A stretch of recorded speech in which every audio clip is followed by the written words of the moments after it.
welcome to the Crafted Conversation with me, Marcus Sharrod, where we give consideration to the art of performance and development in the classroom or instructional environment on the coaching field for sports coaches, and consider a culture of performance where conversations will explore anything from instructional methods, teaching and learning, which is informed by educational and cognitive psychology, motivation theory, cognitive biases, designing programs of learning, the use of feedback and assessment, and also consider group dynamics and performance as well as individual performance.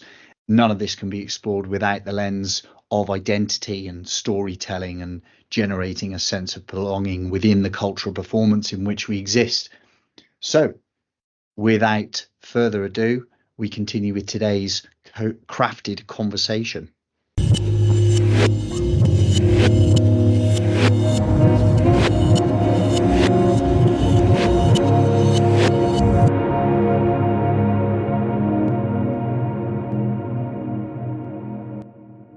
Welcome back to the Crafted Conversation, where today I'm with Sandro Di Michele, a friend of mine, someone that I used to work with in a previous role when he was a sporting director at Swindon Town Football Club. Sandro's had a successful career in the betting industry, which is where he finds himself back working now post that experience with Swindon Town as the Sportsbook Director at William Hill. We're going to focus today on a topic that I find fascinating from a football perspective or a sports perspective, but also how we can extrapolate our learning in this area out into performance in other environments. And that's essentially how you marry the seemingly more sort of coloured or subjective place of a vision or value-led performance and leadership in a performance environment with objective measures, metrics, the undeniable kind of truths that can drive performance or act as key performance indicators. So Sandro, welcome. Great to have you along, mate. Yeah, thanks for having us on, Marcus. And always good to talk with you. And obviously we, when we first worked together at Swindon, we didn't know each other before, did we? And really interesting, really introduced, and just felt like there's kind of a bit of a common ground and a common mindset in terms of kind of a philosophy that I think we both believe in, that can be adopted and kind of used with any environment, to be honest, any elite environment. And sport is the obvious one. Sport is the elite environment that we all kind of talk about, we refer to, we absorb on a daily basis because we live and breathe it and we're obsessed with it. But elite environments exist outside of the sporting world and certainly exist in the business capacity and the corporate context as well. So thanks for having me on. Always great to catch up again, and I look forward to us discussing some interesting topics. Yeah. If we go back to that kind of the time at Swindon, how was it that you found yourself as a highly employable individual in that elite sporting environment as a sporting director, based on the fact that your pretty much entire professional experience was in the betting industry? Yeah, you're not the first person that's asked that question, and I did an interview a few weeks ago, and that was the first question that comes up, and rightly so, absolutely. So if you go right back to the beginning, I did a sports science degree at university. I kind of did my dissertation in coaching science, which is ultimately about kind of performance psychology and sports psychology, and found myself working in the betting industry. And then, cut a long story short, in the kind of the end of my time at Sky Bet, and Sky Bet was sponsors of the EFL, I built a really strong kind of network of contacts within the game, managers, players, heads of recruitment, directors of football, chairmen, CEOs. I left Sky Bet and I set up two businesses. One was a business that continued to do what I'd done in the betting industry, which was kind of consultancy, kind of brand, PR, and sportsbook performance consultancy, which is the role I do now as Sportsbook Director at William Hill. So responsible for the commercial strategy and the profit and loss of the William Hill Sportsbook. And then I set up another business which was providing data-driven player recruitment consultancy to football clubs. And what I'd identified in my time as head of PR at Sky Bet, when I was spending lots of time at training grounds and at stadiums and getting to know lots of people in the game, there was a real gap in terms of how clubs were going to embrace data and use data. And we're talking, that probably sounds a little bit funny now. It's 2024, but we're talking 8 or 9 years ago when I first came up with the idea. And 6 years ago from when I actually left Sky Bet and started the business. And League One, League Two clubs, SPL clubs, they weren't going and spending 30, 40, 50, £100,000 a year on data deals, with the major data providers. They felt like they needed to work with data, but a lot of clubs didn't really know how to. So, and I'd found a niche in that to provide that consultancy. I also had the ability to connect with managers and I suppose articulate that data in a way that made it relevant to people that needed to use it on a day-to-day basis. Paul Cook would be a really good friend of mine, Chesterfield manager, and Cookie wouldn't be from a data world, and he would always say in his thick, gravelly Scouse accent, but what does it mean? What does it mean? What are you telling me? What does it mean? And I think when you work with people who come from a very different kind of viewpoint and from a different world to yourself and have unbelievable experience in the game, you learn a lot and you really start to kind of understand how you have to make your position and your input relevant and contextualize it. So, and I did that for a number of years, and I did a lot of work with Cookie at Wigan and David Sharp, who was the chairman then, who's a really good friend of mine, and we run race. Okay, yeah. So worked with Cookie and did some projects and did a few bits and bobs, and that was great. And obviously David Sharp, who was the chairman, and we worked together on a few projects, and then kind of like just went from there and worked with a range of different clubs, from league clubs. I've done some work with Michael Beale when Michael Beale was at Rangers with Stephen Gerrard, and worked on a project for Rangers, and did some work with Ipswich. I did some work with AFC Fylde here in the National League, and I kind of started to build up this nice portfolio of clubs and different recruitment projects that were kind of data led.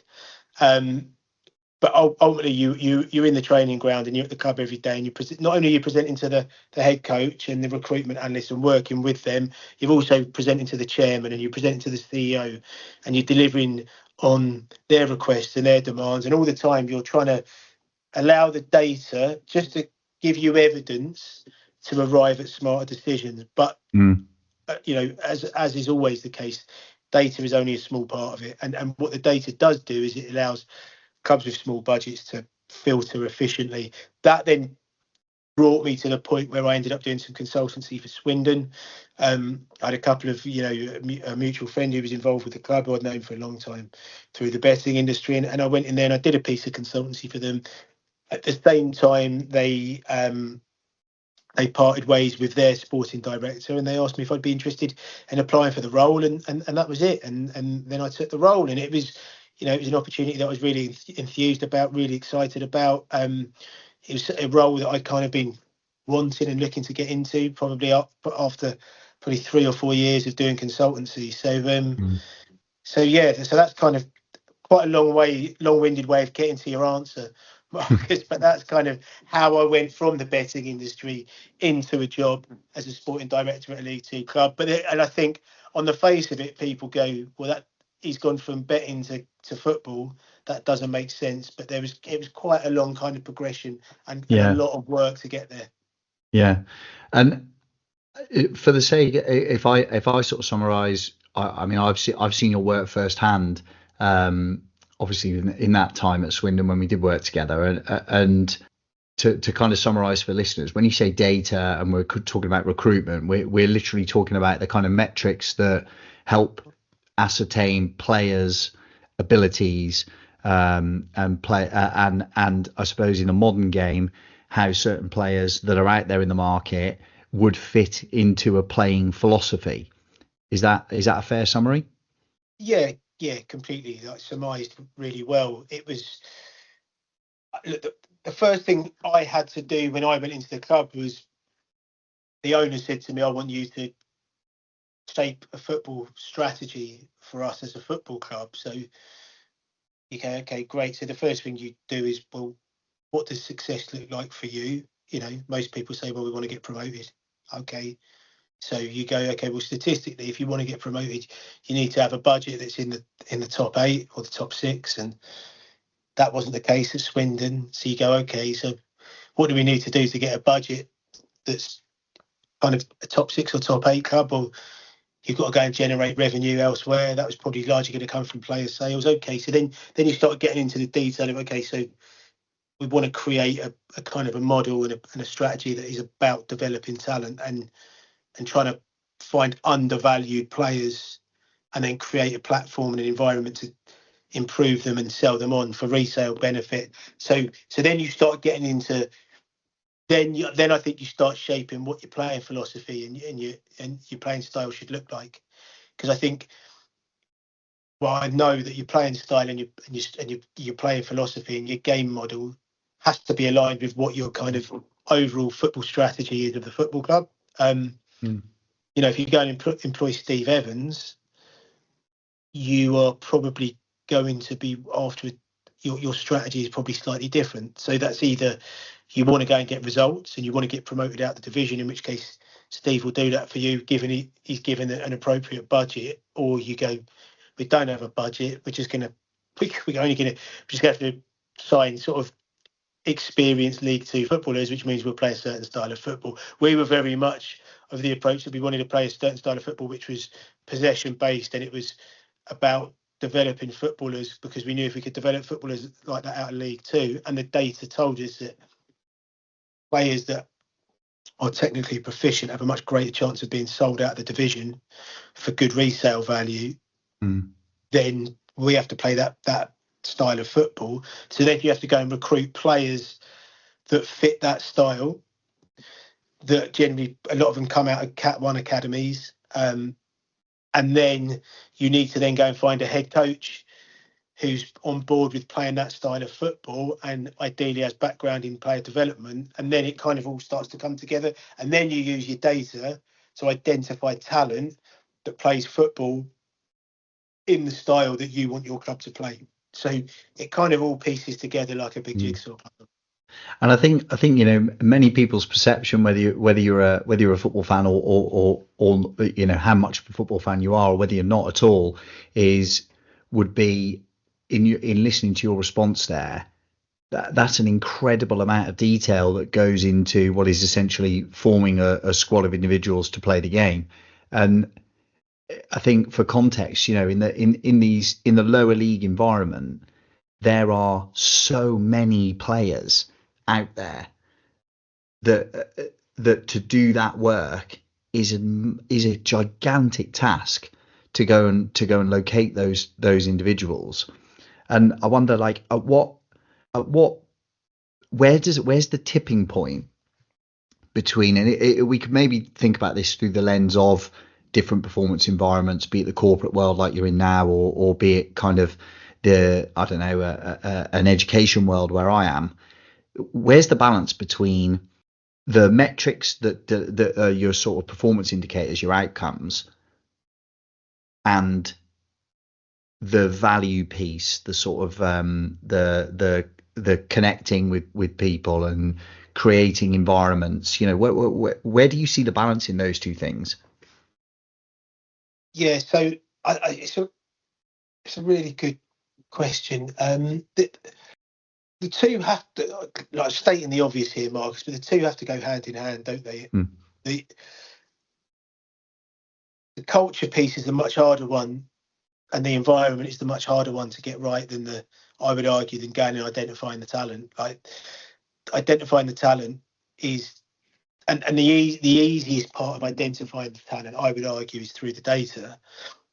The benefit of data is because it allows you to look at large sample sizes quickly and efficiently, and narrow that down to a smaller pool of players that you can then go and get the eyes on, and deliver it in a cost efficient manner. Obviously, cost is always your biggest kind of limitation, I find, a lot of the time in lower league clubs.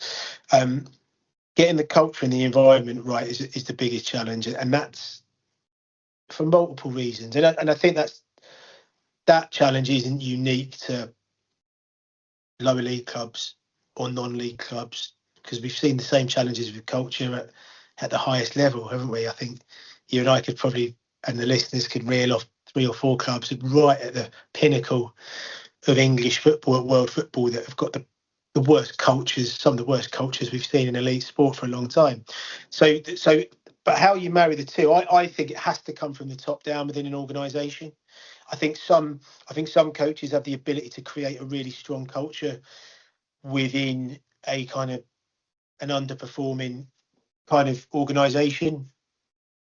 So you might be able to, a head coach or a manager might be able to get a group of players and go put them all together and create a siege mentality and create a culture within that. But that only has a certain shelf life, and the way that you create a really strong culture and a really strong environment long term, it has to filter through the entire organisation, you know. And I don't think it's any coincidence that the clubs that have done that, the best examples of clubs that have done that, I think when you really drill into them, they're just as aligned off the pitch as they are on the pitch. You know, I would always go back to Brighton, naturally, because of Tony and you know what he's achieved and his background, and but Brentford again with Matthew Benham as well, you know. But I think if you went and spoke to someone that worked in the commercial department, they'd have a really clear idea of what success is and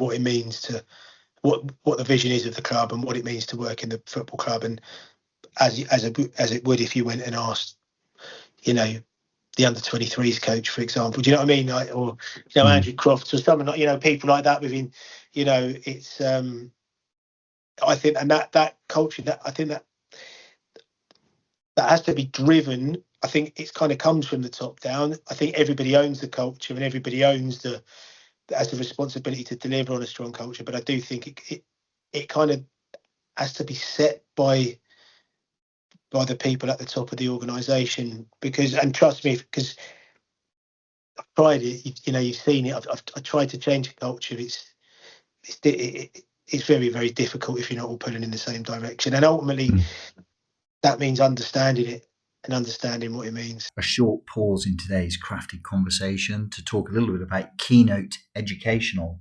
partner of the show. Keynote have been for the past 25 years the market leader for professional development for educators across the country. Keynote are the trusted provider of continuous professional development courses, conferences, in-school workshops, external examination marking support, and student revision courses. Their repertoire of speakers is extensive and impressive. I myself have and continue to support Keynote with courses across leadership and physical education. Their impressive range of courses covers the whole of the national curriculum, as well as looking at specific leadership within school settings, and those are even extrapolated out to the academic, to the co-curricular, and to the pastoral. So for further information, just head over to www.keynoteeducational.co.uk. Keynote, I'm sure, will be able to provide you with whatever it is that you need in the educational training environment. And in that case that you're speaking of, I mean, as we say, you know, I saw that close up. What steps are required, or what do you need to provide to the people in that environment that will allow enough time to shift that culture piece, do you think? I think in time's obviously the biggest time's the biggest thing that you don't have on your side, isn't it, in professional sport? And that's everybody. That's the owner. That's the owner and the CEO as much as it is the manager or the sporting director.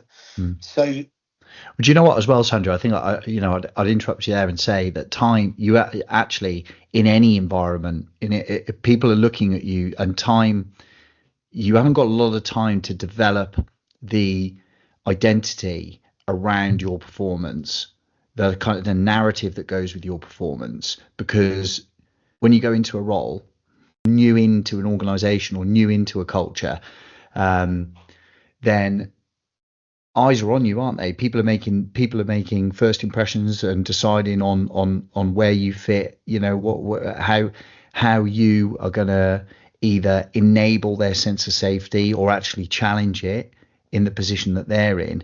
So time becomes really interesting in that regard. I agree. I agree with you. You're right. It's not exclusive to. It's definitely not exclusive to professional sport. It's probably its most heightened or its most kind of pressured or exaggerated in professional sport. But you're right, and I think that just to be clear here, like I took lots of learnings from my time at Swindon, and I think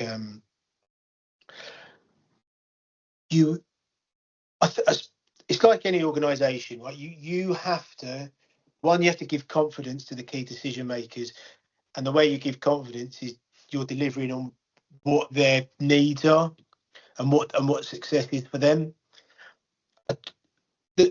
So I think if you can demonstrate to those people who make the decisions that you're improving or you're delivering on what they need, then you can start to get buy-in and change and help to kind of develop that culture and build it. But the problem, I think, the challenge you have in professional sport, especially kind of lower league football, is it's so binary. So at the start of the season, every single club will say what's success, and the owners and every single person will say we're going to get promoted, we're going to push for the playoffs. There might be one or two teams, especially the division like League Two. There'll be one or two teams that maybe Bromley said this season we'll look to stay up, we'll look to consolidate in the division. But even then they'd go, we'll look to consolidate in the division and maybe have a little push for the playoffs if we're safe in the second half of the season. But the reality is the disparity in budgets, success can't be promotion for everybody. It's completely and utterly unrealistic, isn't it? The budget of Carlisle and the budget of Bradford City is completely different to the budget of Accrington, Stanley and Bradford. And there'd probably be a £2 million discrepancy between those clubs. And the same will apply in League One. The gap will get bigger. In the Championship, the gap will get even bigger. A few seasons ago, Fulham were in the Championship, Peterborough were in the Championship. Peterborough's budget was 6 million, talking wage bill 6 million. Fulham's was 116. You're in the same division, right? Now, don't get me wrong. I don't think for 1 second Barry and Darren McAntony were saying success is promotion. But the point I'm trying to make is if you have unrealistic expectations of success and then delivering that for the owner becomes challenging, doesn't it? And if I in my example, I work for an owner that has a bottom 6 budget or a bottom 8 budget, and he's saying I want promotion. Yeah, I want promotion as well, but statistics tell us that it's going to be quite difficult to achieve that. So what are the other measurements of success that we can identify, that we can work towards, so we can start to have some more objective measurements that we can start to influence day to day in the football club, that we can use as kind of proxy metrics for success. So now that in my experience, that becomes quite challenging, because I don't think a lot of people view sport like that. I think they view it as win or lose, and your success will be dictated by where you sit in the league table. People say the league table doesn't lie, but it does lie. It lies all the time. But that cannot be the definition of success, can it?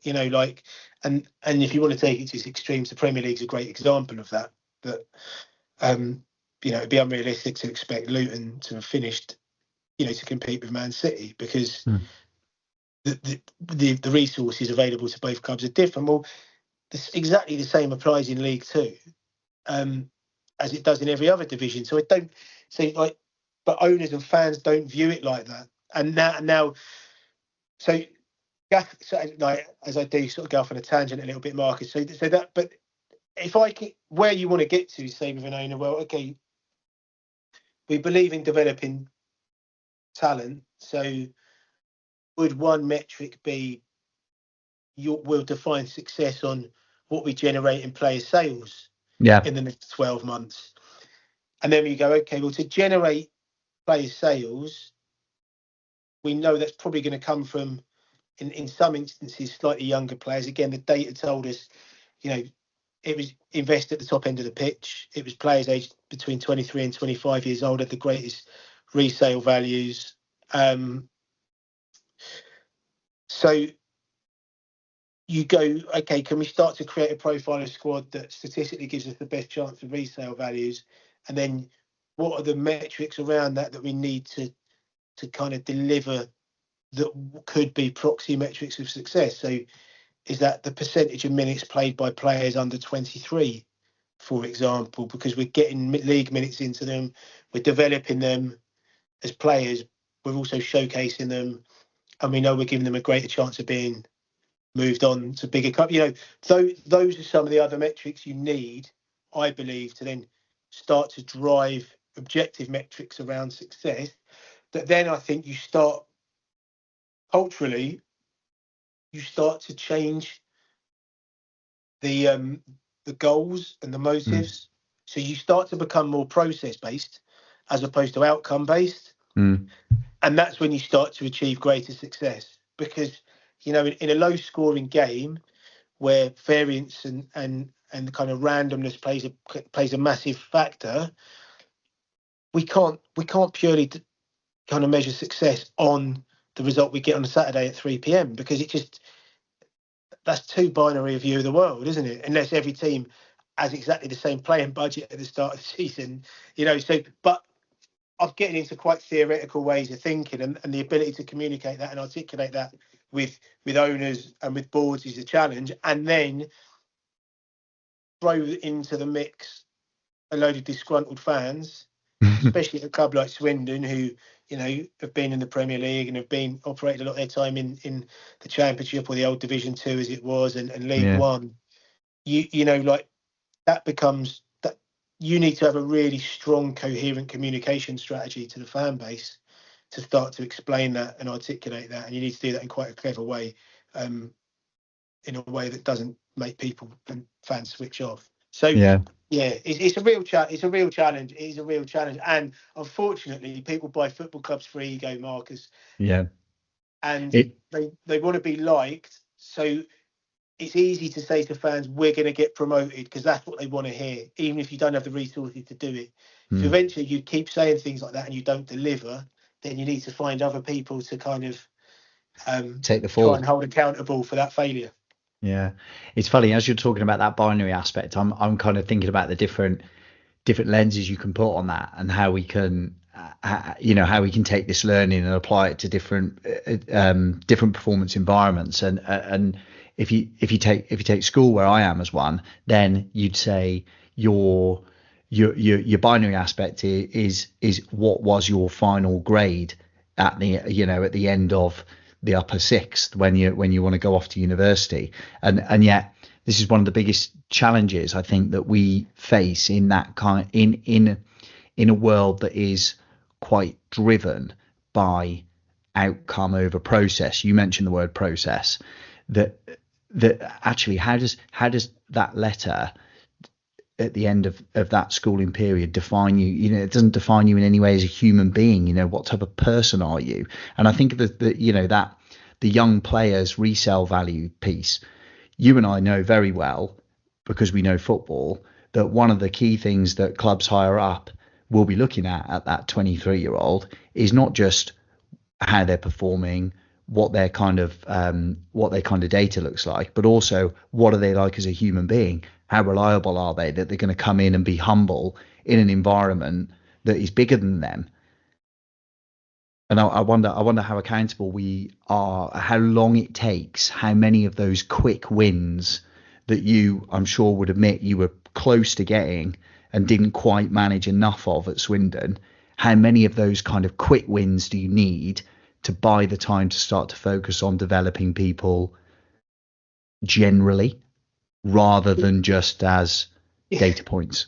No, it's really interesting. Yeah, just to be clear, we made sure as much as possible we tried to do all the due diligence we did to bring in the right personalities. That's the hardest part, isn't it? Because it's the softer side of it, and football's it's a small village, isn't it? And you'll meet one person who says so and so's player X is a great bloke, and then you meet the next person who said, oh no, he's awful, you don't want to be anywhere near him. So that's challenging, but you try and get that right as much as possible, and you try and do that with the people that you bring into the club as well, not just the players, the staff, right? We try to do a lot of that. The challenge you always have is that can go out the window at times as well, be that ego, be that people's just ideas on what they think's the right thing to do, or they have a strong opinion on something or a player, and I don't. There was a one player in particular who we didn't have particularly great character references on, but sometimes the decision gets taken out of your hands, and that's, that's life, isn't it? That might happen. That might happen to me in William Hill. I might decide there's someone I don't want to give a job to, but someone else tells me no, we're going to give him a job, someone higher up the chain. So, but then the impact of that and the consequences of that can be quite big and quite catastrophic in some ways. So I think but again, I suppose that all comes back to alignment, doesn't it? Alignment on what success looks like, alignment on your values that you want to set, and then you kind of deliver on that. But you have to have alignment right at the top of the tree, really, I think, to achieve that. And it's not like I don't think that's not me trying to kind of look for cop-outs, Marcus. I think you know me better than most people, that I'd have pretty strong views, and I'd have no problem airing those and trying to deliver them and articulate them with my superiors at the football club, and no different to what I try and do now, where I work now. But you can't always find agreement, so sometimes you just have to kind of take it and swallow it. But that cultural, I think it's interesting the point you make around though the academic world that we live in. Me and my wife have the same conversation about our daughter, who's 9 years old, and that whole kind of binary view of the world, that your opportunities in life, a lot of that will be dictated by your ability to learn in a certain way and be able to perform under pressure in a certain way. I suppose like anything, like me as a sporting director trying to kind of help nurture a few young footballers, it's the same with my daughter, really. It's how do you make them more rounded individuals and just make them aware to all the points you made, that actually in the long run, those great attributes and great traits and behaviours will create you more opportunity in life. But it's interesting because I still speak to a lot of the lads that I signed at the club and have moved on to other clubs, and it's no surprise. It's the ones that had the good attitude and the good kids and the good lads that you still speak to, the ones that seem to be getting on and having the best careers for themselves. And also, I'm still in touch with a lot of the staff, and some of the head coaches I work with, and some of the head coaches that I interviewed and didn't give jobs to, and or worked with in the past. It's no coincidence. They're the ones that are the best people and have the best attitudes, the ones you go and have the best relationships with, in work or outside of work. It's funny, isn't it? We kind of gone. It's almost a full circle, and it's kind of a brilliant way to round things off, in the sense of you're there as someone who's made a career out of being an expert at taking just cold, hard fact, objectivity, and delivering on that in the betting industry, and also the data-driven stuff that you've done as a consultant in football that ultimately led you to the sporting director role. And yet we find ourselves again talking about how that objectivity, those metrics are only, I think you used, to quote you earlier, you know, they're one piece of the puzzle. And as human beings, to perform, particularly in a team, there's so much more around that. I just think that's such a great way to kind of almost, I suppose, leave that contradiction and just accept it as a way of rounding off. Yeah, I agree. I think, I mean, that's what makes it so fascinating, isn't it? And I think, yeah, that those understanding all those other elements and being able to make, I think that there are so many subtle tweaks and subtle changes that you can make that can affect performance and behaviour, and then in turn culture for the better. I think that probably go I suppose a little bit under the radar, or kind of missed opportunities. The challenge you have is everybody's, and the nature of football is it's kind of fueled on insecurity, and everybody wants to have control and everybody wants to have their say, and getting that balance right is a really tough one. You know, and you know, you've been there, you saw it on a daily basis, you know, at times that there were things that I'd want to do that I felt would be really positive adjustments, or real positive little additions to the way we behaved, or the way we analysed performance, or the way we decided to take time out to speak to people, and I thought that was a positive, and other people in the club would go, nah, what are you on about? It's a load of nonsense. You know, why do I need to go and spend time with a performance coach? And you have to respect that, right? Don't you? Because everybody's different, and there are things that you got to get. It's a real tricky balance in that, Marcus, because you know, there are times where you could put your foot down. You know, you could say to someone, no, I'm going to make you, no, you're going to go and spend time with Marcus. You're going to go and spend half an hour with him. But what do you achieve in doing that? You know, you kind of, I think this is where we're going back round again to character, behaviours, personalities. What you want to try and do is find people with characters and personalities and behaviours that are aligned to yours and aligned to the philosophy of the club. Yeah. And then when you make those recommendations, or you suggest something, chances are it's probably slightly better received than maybe someone that isn't like that. But that's all kind of part of the learning, isn't it? And part of the understanding. That word learning is kind of central to everything that we do at the, you know, that I'm driving through the crafted concept, and it's about having that curiosity and open-mindedness, isn't it, throughout our lives to say, actually, I might have a blind spot here, and I'm curious enough to find out more. And that's a great way to lead in. Just on that, sorry. Oh, go on, Sandro. Just on that though, that's a really interesting point, Marcus, because to do that you have to show a little bit of vulnerability. Yeah. Don't you? And big time. That isn't something that you're afforded in the game. No. Rightly or wrongly, but I think it's difficult to it can be difficult at times, can't it, for to sort of go, you know what, I have a gap in my knowledge, or I have a gap in my learning, or I want to develop this, or I'd like to learn that, because I think anyone sees that as a sign of weakness. And on an industry that's fueled on insecurity, and people that are in jobs, you know, certainly managers or head coaches are in jobs for less than a year, you're not really afforded any weaknesses. No. You know, so but anyway, yeah, food for thought. Absolutely. And Sandro, what's your greatest craft? Oh wow. I would always say you're better off asking others than, because it's always, I find it's a little bit of a, you know, probably a little bit more British than my name suggests at times, Marcus, you know.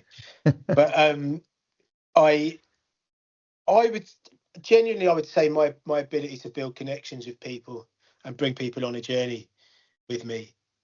You know, I think whether people agreed with the way I worked or didn't agree with the way I worked, I've always had really good relationships with people when I've left and when I've moved on. And I think, you know, like, as I said, Scott Lindsay's a great example. You know, speak to Scott every now and again, but if I message Scott, he'd always message back, and vice versa. And, you know, go and have a cup of coffee with each other once in a blue moon. And, you know, I asked Scott, I was on an FA course and I was going through the end of my FA course, and I asked Scott for some feedback, and he gave me some really honest feedback, and he was really, you know, in some elements he was really critical, and that's kind of what I really wanted to hear. So I don't think you get that if you don't have the ability to build really strong relationships with people.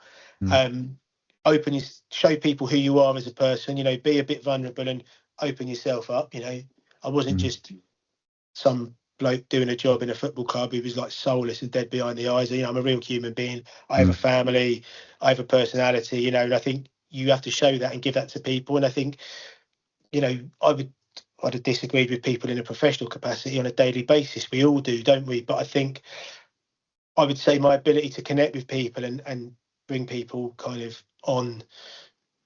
bring people on that journey with me and along with me, whatever that project is. That might have been when I was head of football working in Australia for an Australian sports book. That might have been when I was head of trading at Sky Bet. It might have been when I was head of PR and I did, you know, it might be when I was sporting direct. I've got, you know, an unbelievable kind of list of friends and acquaintances. And so I'd say my biggest strength is my ability to build a personal connection. The fact that you and I are sat here doing this now, Marcus, would be testament to that. So yeah, I would say that, you know, that would be my probably my strength, and I think it's probably really helped me. It's helped me in my career. Like it's helped me to continue to create opportunities for myself. So yeah.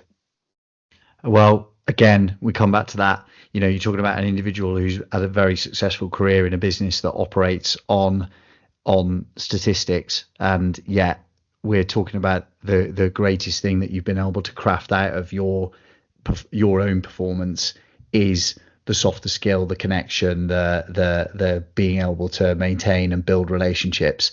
And I think that's probably testament to the fact that you're about to go into a very big role with one of the biggest bookmakers on the racing side, and that is, that's no surprise, certainly to me as someone who knows you well. And Sandro, thanks so much. No, thank you, Marcus. I suppose when, without getting too deep, but when you think about it, you know, kind of probably, you know, when our time's up and we move on to whatever happens after, you know, when you leave this earth, I don't think many people will be remembered for the quality of their ability to manipulate data or their ability to deliver a really strong spreadsheet. I think we'll be remembered for things that are that touch people in a slightly deeper sense. So I could be wrong, but and that isn't why you do it, is it? But ultimately that's what resonates with people. That's what people remember, don't they? That personal connection is everything, really. That's how you achieve stuff. That's how you create whatever you want to, you know, create achievements. Certainly create a performance environment, don't you? Philosophical point. I just wonder what ChatGPT would have to say about it. Yeah, very good. Thanks so much, Sandro. Oh, look, Marcus, thanks for having me. It's been an absolute pleasure. Thank you.